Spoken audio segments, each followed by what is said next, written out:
बात करते हैं determinations of the T hour unit hydrograph from D hours S curve. Determination कर रहे हैं अपन T hour unit hydrograph from the D hour S curve. तो सबसे पहले इसका डायग्राम डिस्कस कर लेते हैं। डायग्राम में क्या है, डायग्राम इसका ऐसे है, डायग्राम इसका कैसे है,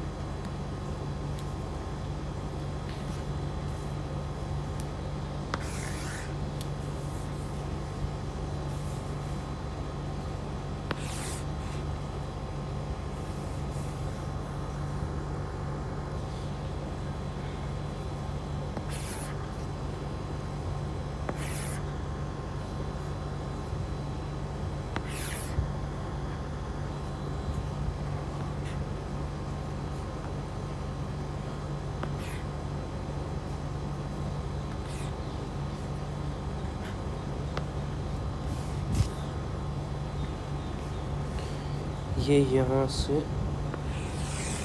ऐसे जा रहा है साइड, ठीक है। ये थोड़ा सा लेट स्टार्ट हो रहा है,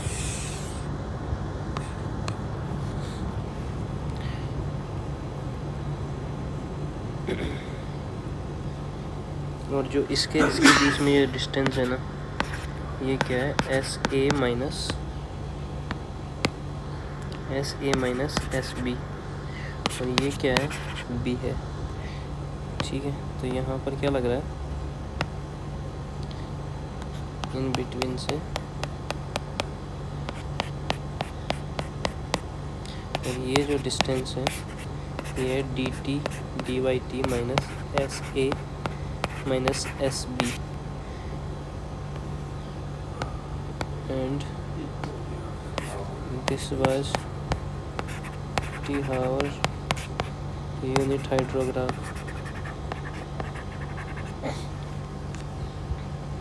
एंड यहाँ से यहाँ तक जो है ये टी है, ये डिस्चार्ज है, इधर टाइम है, टोटल टाइम किस में, हावर्स के अंदर, और ये स्केल है 1 सेंटीमीटर बराबर होता है टाइम इन 1 आवर्स, ठीक है। ये जो है रेनफॉल एक्सिस कर्व है, ठीक है, और ये क्या है, ये ए है। तो अब बात कर लेते हैं इसके बारे में। सबसे पहले इसमें दे रखा है, एक नोट दे रखा है, नोट को सबसे पहले देख लेते हैं। इसमें लिख रखा है कि equilibrium discharge approximately S curve के कंप्यूट टर्मिनल वैल्यू से मैच करता है। क्या कर रहा हूँ, हाँ, इससे मैच करता है, और ये जो 4th hour period assign to unit hydrograph होता है वो प्रिसाइसली करेक्ट होता है, ठीक है। तो ये क्या कह रहा है कि when we equilibrium discharge approximately tallies with the compute terminal value of the S curves ordinates. तो ये बिल्कुल सही कह रहा है।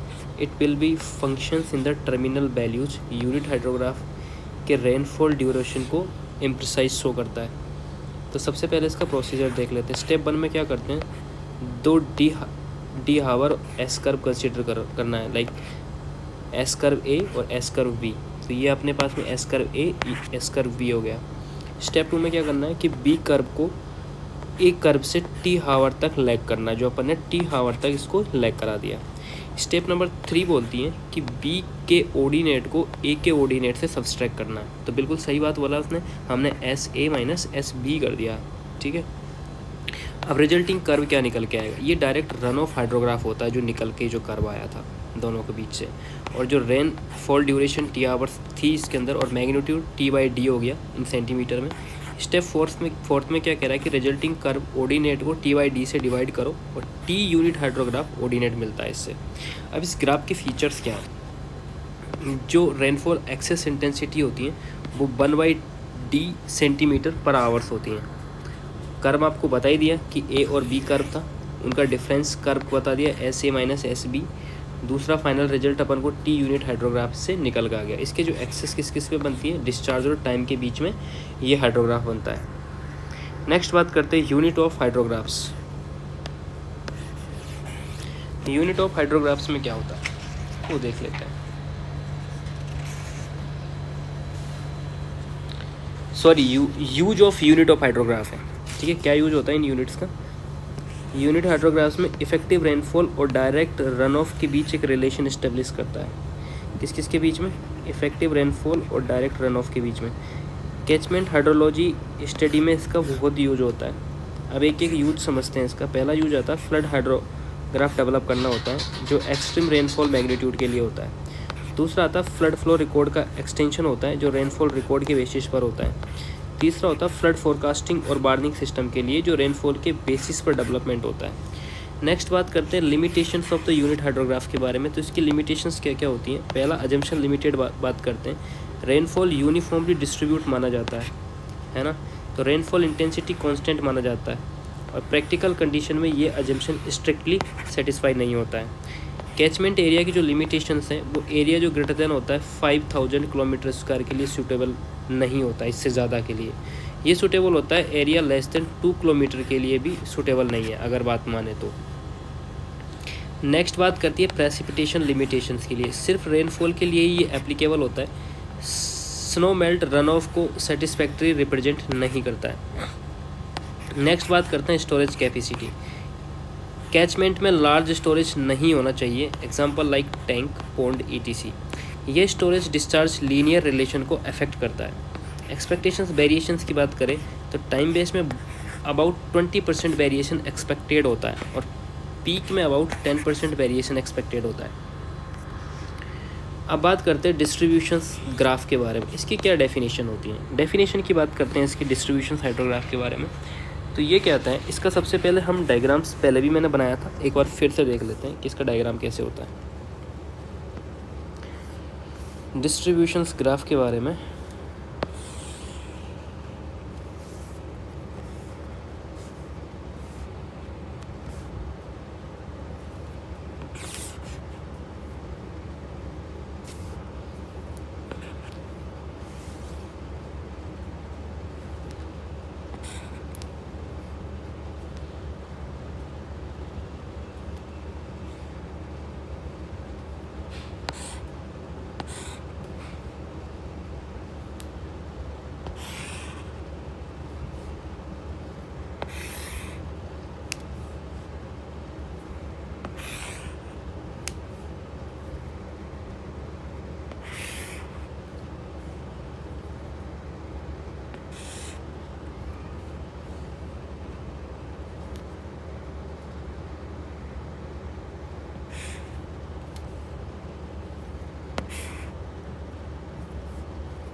ये हाइड्रोग्राफ्स ऐसे बनते हैं।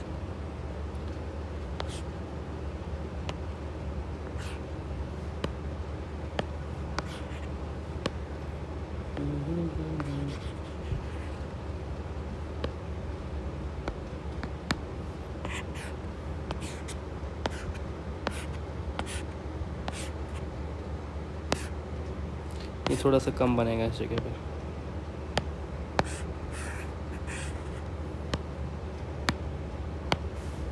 इनकी वैल्यू 5, 10,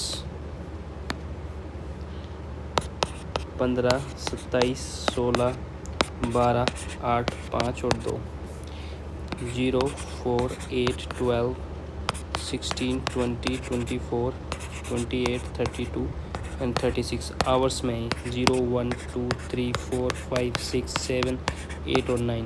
ये 0, 5, यहाँ 10, यहाँ 15, यहाँ 20, यहाँ 25, यहाँ 30 और ये इसका ER हो जाएगा इस जगह पे। तो 1 यूनिट बराबर कितना हो जाएगा, कितना पीरियड हो जाएगा, 4 आवर्स हो जाएगा 1 यूनिट पीरियड्स बराबर। ठीक है, तो अब इसको समझ लेते हैं। इसकी डेफिनेशन क्या कहती है कि बेसिकली एक डी आवर यूनिट ग्राफ होता है। क्या होता है, एक D hours unit graph. OD note show करते हैं percentage of surface run off on successive equal interval में।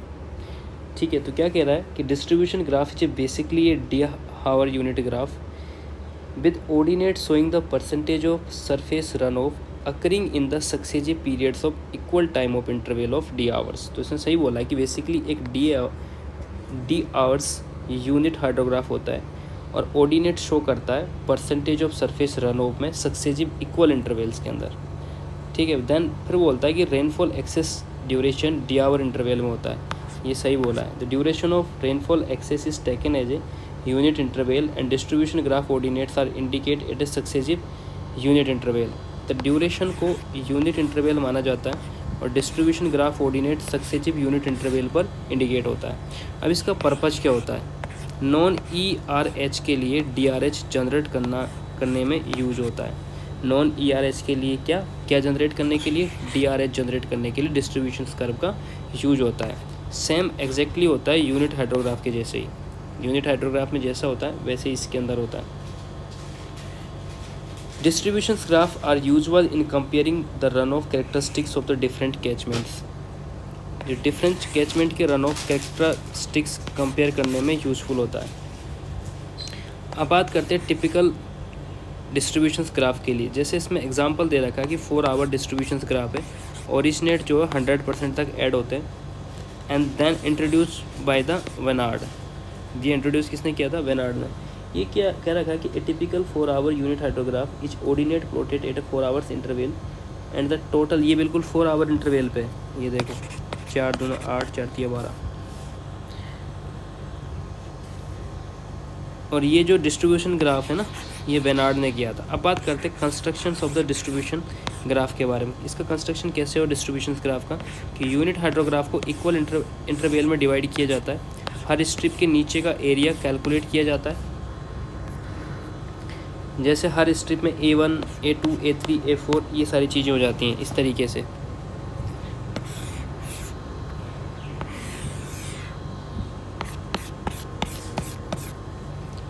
A1, A2, A3, A4, A5, A6, A7, A10 तक है ना। इन हर एक इंटरवल 2, 3, 4, 5, 6, 7, 8 ये इंटरवल 10 मिनट ईच है। तो ये कह रहा है कि हर स्ट्रिप एरिया को A1, A2, A3, A10 तक डिवाइड किया है। जो टोटल एरिया ऑफ हाइड्रोग्राफ है वो A होगा। तो इसका फर्स्ट ऑर्डिनेट क्या होगा? इसका फर्स्ट ऑर्डिनेट होगा बाई 1 बराबर A1 divide by area into 100। और अदर ऑर्डिनेट भी ऐसे ही होंगे बाई 1, बाई 2, बाई 10 तक, जो कोरस्पॉन्डिंग स्ट्रिप एरिया का कैलकुलेट होता है। जो फाइनल प्लॉटिंग होती है उसमें क्या होता है कि ऑर्डिनेट को प्लॉट करके डिस्ट्रीब्यूशन ग्राफ ऑब्टेंड होता है। अब बात करते हैं अल्टरनेटिव टेक्निक्स के बारे में। डिस्ट्रीब्यूशन कर्व के सेंटर पॉइंट पर ऑर्डिनेट मेजर करो, सब ऑर्डिनेट को ऐड करो और हर ऑर्डिनेट के सम से उसको डिवाइड करो। तो ये A01 से लेके 01 इंटरवल तक एक एरिया होता है, जहाँ पर y1 बराबर होता है A0 minus 1 into 100 divide by A0 1 plus A1 2 plus ऐसे ही A90 तक हो जाएगा। ठीक है, तो इस मेथड में यूनिट हाइड्रोग्राफ प्लॉटिंग रिक्वायर्ड नहीं होता है। इसने सम लिखा है कि the ordinate by 1, by 2, by 10 the plot against the corresponding strip, they are joined together to obtain the distributions graph. The another technique to find the ordinate substitutions, ordinate of distribution curve, measure the ordinate at the center point of each strip and divide by their area of sum. तो ये सही कह रहा है इसने कि final obtaining के लिए क्या करना पड़ता है? डिस्ट्रीब्यूशन कर्व के सेंटर पॉइंट पर ऑर्डिनेट मेजर करो और सब ऑर्डिनेट को ऐड करो और हर ऑर्डिनेट को एक सम से डिवाइड करो। ये इसका अल्टरनेटिव टेक्निक्स है। फॉर्मूला मैंने आपको ये बता ही दिया था इसका, यहाँ पर बाई 1 निकालने का।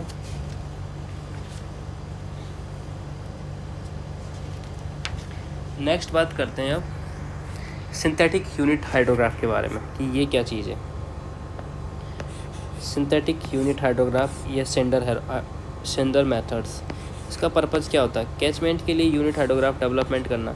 जब रेनफॉल और फ्लड हाइड्रोग्राफ डाटा इनसफिशिएंट हो तो रिमोट लोकेशन के लिए ये यूज़फुल होता है। नेक्स्ट आता है synthetic unit hydrograph SUH, empirical equation से कंस्ट्रक्ट किया जाता है। सेंडर सिंथेटिक यूनिट हाइड्रोग्राफ के नाम से इसको जाना जाता है। किसके नाम से जाना जाता है? सिंथेटिक यूनिट हाइड्रोग्राफ्स के नाम से। अब इसके इंपॉर्टेंट पैरामीटर्स के बारे में बात करते हैं। जो वेस्ट टाइम विड्थ होती है ना, T बराबर होती है 0.32 प्लस 3 TP इन हावर्स। पीक डिस्चार्ज क्या होता है? QP बराबर 2.78 CPA बाई TP होता है। तो लैग टाइम TP क्या होता है? ये मीन ट्रेवल टाइम रिप्रेजेंट करता है वाटर के कैचमेंट से आउटलेट तक। तो TP बराबर होता है CTL.LC की पावर 0.3। टर्म्स के बारे में देख लेते हैं। जो ये होती है ये मेन स्ट्रीम की लेंथ होती है, ये गेजिंग साइट तक होती हैं। LC जो होती है गेजिंग साइट से होती है और स्ट्रीम के सेंट्रोइड नियर पॉइंट तक होती हैं। तो तो इसका एक बार अगर हम डायग्राम देखें तो डायग्राम कैसे बनता है इसका, डायग्राम ऐसे बनता है इसका, ऐसे।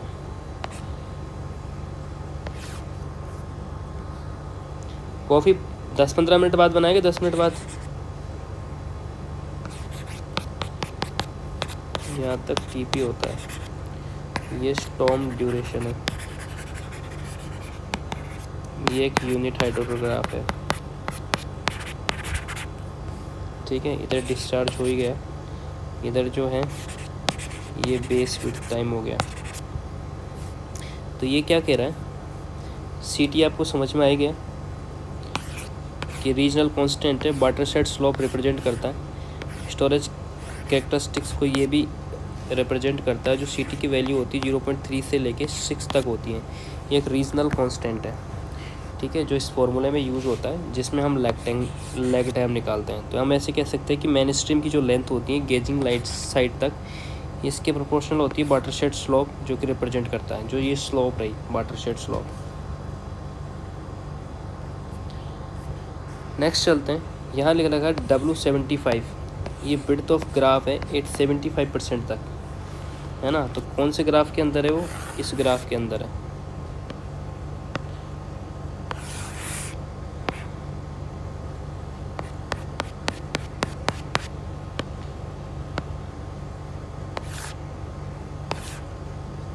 ये QP हो जाएगा, इस जगह पे 0.75 QP हो जाएगा, इस जगह पे 0.5 QP हो जाएगा, ये मिड है इसका, ठीक है। तो ये जो डिवाइड होएगा ये 1/3 W75 और 2/3 W75 हो जाएगा, और ये हो जाएगा 1/3 W50 और 2/3 W50 तक हो जाएगा, ठीक है। ये 0 है, ये टाइम है इसका, और जो ये इसकी यूनिट है जो TP में होती है रेनफॉल एक्सेस के लिए। तो यूनिट हाइड्रोग्राफ की फ़ीचर्स क्या क्या होते हैं। जो यूनिट रेनफॉल एक्सेस शो करती हैं, ये पीक डिस्चार्ज QP को करती है, इसका जो बेस होता है वो T होता है, और लैग टाइम जो होती है इसकी TP होती है। तो बिट्स का जो डिस्ट्रीब्यूशन होता है 0.75 QP पर बिट्स होती है W75, और 0.5 QP पर बिट्स होती है W50। ये सिंथेटिक हाइड्रोग्राफ की बात चल रही है। अब बात करते हैं Indian equations for the synthetic unit.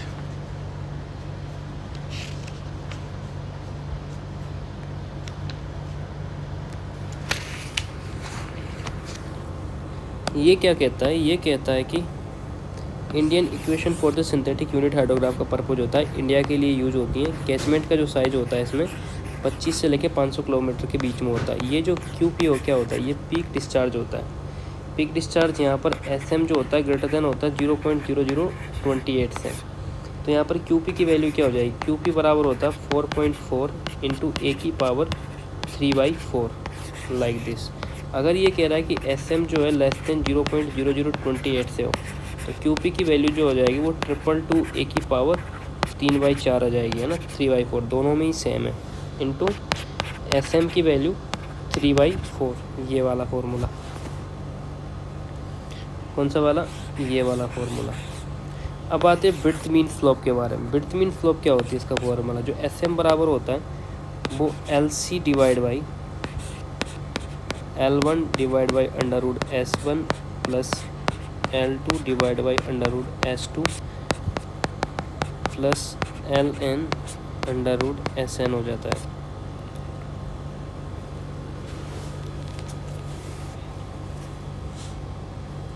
और यहाँ पे जो टर्म्स होती है ना, QP बराबर होती है पीक डिस्चार्ज मीटर क्यूब पर सेकंड में, A जो बराबर होती है कैचमेंट एरिया होता है किलोमीटर स्क्वायर में, SM हो जाता है वेट मीन स्लोप्स के बारे में, L1 L2 L3 जो हो जाती है वो चैनल लेंथ होती है, S1 S2 S3 जो होती है वो स्लोप ऑफ चैनल होती है respectively.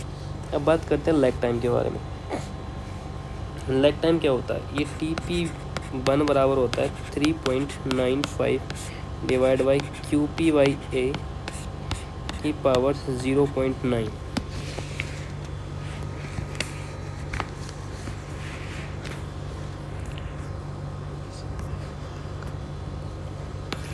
Mid point of excess rainfall से होता है जो 1 आवर यूनिट हाइड्रोग्राफ के पीक तक का टाइम इंटरवल होता है। ड्यूरेशन ऑफ एक्सेस रेनफॉल क्या होता है, टी बराबर जो हो जाएगा 1.1 TP1 हो जाता है इस जगह पे, ठीक है। जो TP1 क्या होता है, ये टाइम इंटरवल होता है from the mid point of the excessive rainfall to the peak of 1 hour unit hydrograph.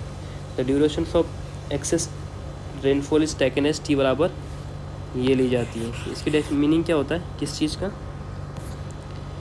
Lag time का फॉर्मूला दे दिए यहाँ पर, TP1 बराबर 3.95 divide by QP by A के बराबर 0.9। इसका मीनिंग होता है कि mid point of excess rainfall से लेके 1 आवर यूनिट हाइड्रोग्राफ पीक तक का टाइम इंटरवल होता है। अब बात करते हैं डायमेंशंस ऑफ द हाइड्रोग्राफ्स के बारे में। Dimensions of the unit hydrograph, इसका मतलब होता है कि डायमेंशन यूनिट हाइड्रोग्राफ ये सिंडर इक्वेशन के अल्टरनेटिव है, और ये सिंथेटिक यूनिट हाइड्रोग्राफ डेवलप करने के लिए होता है। ये ऐसा होता है एक हाइड्रोग्राफ, यहाँ पर एक 0.1, 0.2, 0.3 से लेकर 1.1 तक होती है जो वैल्यू में पुट किया था। उसके बाद में ये ऐसे हो जाता है, यहाँ भी 0.0, 0.050 या ना, ये अलग अलग वैल्यूज होती हैं इनके बीच में, 1.5, 2 और 5.5 तक होती हैं। ये इसको जो बोला जाता है वो TP बोला जाता है, T/TP, और ये जो होता है डिस्चार्ज होता है इधर की साइड में। तो ये ग्राफ का पैरामीटर क्या है, बाई एक्सिस पे होती है डिस्चार्ज जो होता है रेशो, डिस्चार्ज का रेशो Q/QP होती है, एक्स एक्सिस पर T/TP होता है, Q/QP होता है। इंपॉर्टेंट टर्म्स की बात करते हैं, ये डिस्चार्ज होता है एट एनी टाइम, QP जो होता है पीक डिस्चार्ज होता है, T जो होता है टाइम होता है, TP जो होता है पीक टाइम टू पीक होता है। अब हाइड्रोग्राफ की शेप देखें तो ये स्टार्टिंग में हाइड्रोग्राफ लो होता है, ठीक है, राइजिंग लिम्ब रैपिडली इंक्रीज हो जाती है एकदम ऊपर की साइड में, और पीक पॉइंट अराउंड होता है Q/QP 1 पर, है ना। जो पीक पॉइंट कहाँ पर होता है, यहाँ पर, ये 1.1 पर होता है, ये पीक पॉइंट है 1.1 पर, ठीक है। और रिसेशन लिम्ब ग्रेजुअली डिक्रीज होती जाती है। नेक्स्ट बात करते हैं ट्रायंगुलर यूनिट हाइड्रोग्राफ के बारे में। इसका पर्पज होता है peak discharge QP, time off peak discharge TP simplified triangular model से एस्टिमेट किया जाता है। इसका क्या क्या था, पीक डिस्चार्ज और टाइम ऑफ पीक डिस्चार्ज, ये सिंप्लीफाइड करके ट्रायंगुलर मॉडल से एस्टिमेट किया जाता है। ट्रायंगुलर यूनिट हाइड्रोग्राफ के कैरेक्टरिस्टिक्स कौन कौन से होते हैं, triangular unit hydrograph rising side पर सेम परसेंटेज वॉल्यूम रखता है, और डायमेंशन लेस यूनिट हाइड्रोग्राफ की सिमिलर होता है। सो हाइड्रोग्राफ या 1 सेंटीमीटर हाइड्रोग्राफ इसमें कंसिडर किया जाता है। इसकी मेन इक्वेशन क्या होती है, QP बराबर 2.08A डिवाइड बाई TP होता है। टाइम टू पीक क्या होता है, ये TP जो होता है इसकी वैल्यू कैसे निकालेंगे, TP बराबर TR/2 प्लस TP से निकालेंगे। पैरामीटर्स देख लेते हैं इसके कौन कौन से पैरामीटर। इसके जो डायग्राम्स होते हैं इसमें ऐसे बनते हैं, मैं आपको बता देता हूँ। 1, 2 हाइड्रोग्राफ्स होते हैं, ट्रायंगुलर होता है ना वो ऐसे होता है,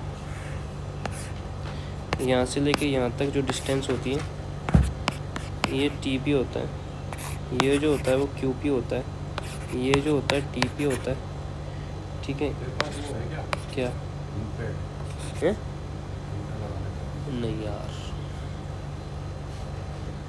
यहाँ पर TP आता है।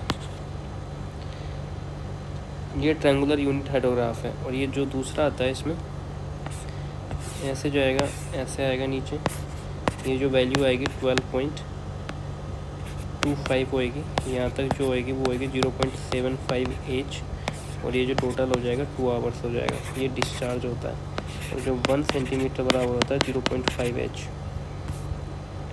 तो ये आपको पैरामीटर्स बता दिए, TP लैग टाइम बता दिया, area of catchment, TR duration of the effective rainfall, TB यानी बेस लेंथ, और हाइड्रोग्राफ का शेप ये अभी अपन ने डिस्कस कर दिया कि स्टार्टिंग पॉइंट जो होता है वो 0 डिस्चार्ज से होता है, राइजिंग लिम्ब लीनियरली इंक्रीज करती हैं ऐसे, फिर ऐसे, ठीक है। और जो पीक जो होता है QP पर मैक्सिमम होता है यहाँ पर, ठीक है। और जो रिसेशन लिम्ब होती है वो भी लीनियरली डिक्रीज होती है। तो स्मॉल रूरल कैचमेंट के लिए जो TP की वैल्यू होती है वो 0.6 TC होती है, और TC जो होती है टाइम ऑफ कंसंट्रेशन होता है। अब बात करते हैं इंस्टेंटेनियस यूनिट हाइड्रोग्राफ के बारे में, IUH।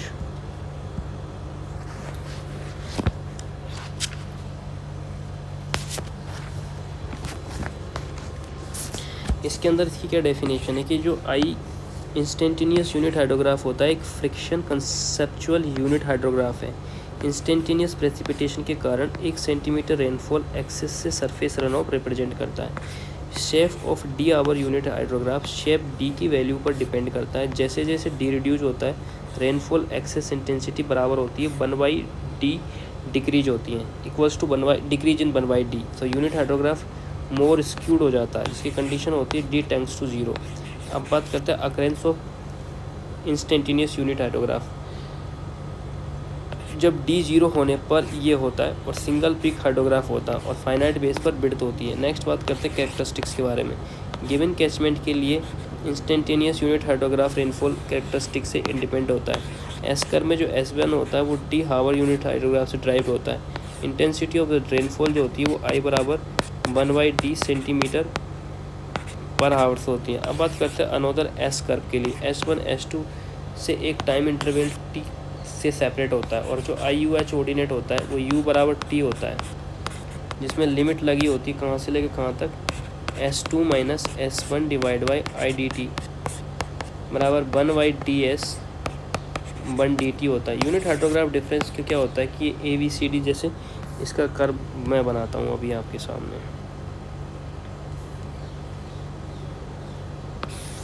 ऐसे ऐसे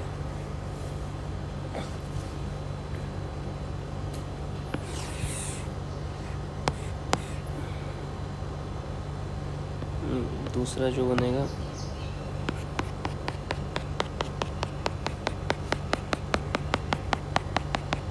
ऐसे, तीसरा जो बनेगा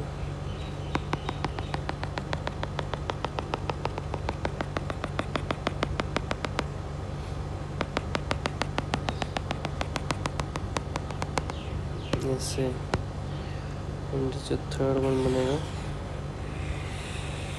इसको टच करते हुए यहाँ तक जाएगा। ये जो वाला है ये D है, ये जो है C है और ये जो है A है और ये जो है B है। ठीक है, तो इसका जो यूनिट बनेगा वो कैसे बनेगा,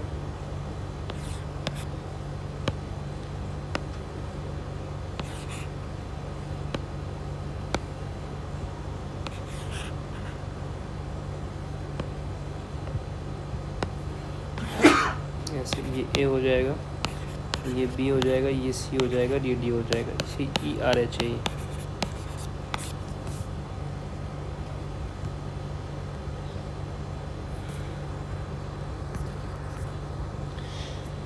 तो ये कह रहा था कि unit hydrograph of difference of duration होता है ABCD। जो एक कर्व है मैंने अभी बनाया था यहाँ पर ABCD, इसके अंदर जो ABCD कर्व है ये डिफरेंस ड्यूरेशन की यूनिट हाइड्रोग्राफ को शो करते हैं और जो D डिक्रीज होने पर हाइड्रोग्राफ ज़्यादा स्क्यू हो जाता है। तो एक नोट दे रखा है कि D जो होता है वो यूज होता है IUH के लिए, इसको टाइम एरिया हिस्टोग्राम मेथड से बोलते हैं। उसका जो ये इम्पोर्टेंट है, क्या बोलते हैं इसको, टाइम एरिया हिस्टोग्राम मेथड। ये कहीं ना कहीं पूछा है एग्ज़ाम में। रेनफॉल एक्सेस पहले प्योर ट्रांसलेशन था, फिर एट्यूनेशन अंडरगो करता है।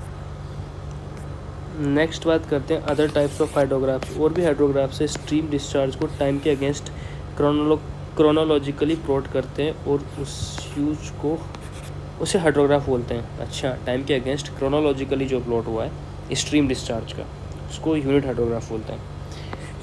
ये टाइम बेस्ड होता है और time based on time in bold क्या क्या होता है। पहला होता है इसके अंदर एनुअल हाइड्रोग्राफ, वेरिएशन शो करता है डेली फ्लो, वीक फ्लो और मीन फ्लो। ये सक्सेसिव डेज होते हैं ओवर 1 ईयर। नेक्स्ट आता है मंथली हाइड्रोग्राफ, ये डेली मीन फ्लो वेरिएशन होता है ओवर 1 मंथ। सीजनल हाइड्रोग्राफ की बात करें तो डिस्चार्ज वेरिएशन शो करता है पर्टिकुलर सीजन का, लाइक मानसून सीजन और ड्राई सीजन। उसके बाद में आता है फ्लड हाइड्रोग्राफ या हाइड्रोग्राफ्स ड्यू टू स्टॉर्म्स। ये स्टॉर्म के कारण स्ट्रीम फ्लो शो करते हैं और इनको कैचमेंट हाइड्रोग्राफ बोलता जाता है। तो लॉन्ग टर्म हाइड्रोग्राफ लाइक 1, 2, 3 ये लॉन्ग टर्म हाइड्रोग्राफ्स कहलाते हैं, जिनका उपयोग होता है कहाँ पर यूज होता है, सरफेस वाटर पोटेंशियल कैलकुलेट करने के लिए, रिजर्वायर स्टडीज़ के लिए और ड्रॉट स्टडीज़ के लिए। तो फ्लड हाइड्रोग्राफ्स क्या हो गया, ये हो गया फ्लडिंग कैरेक्टरिस्टिक स्टडी करने के लिए यूज होता है, शॉर्ट टाइम स्टडी में बेनिफिशियल होता है।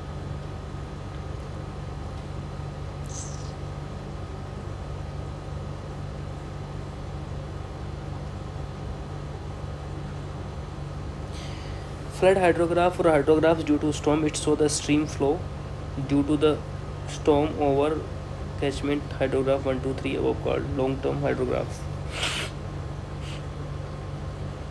जिनका यूज होता है they used for the long term studies like calculating the river surface water potential of stream, reservoir study and road studies.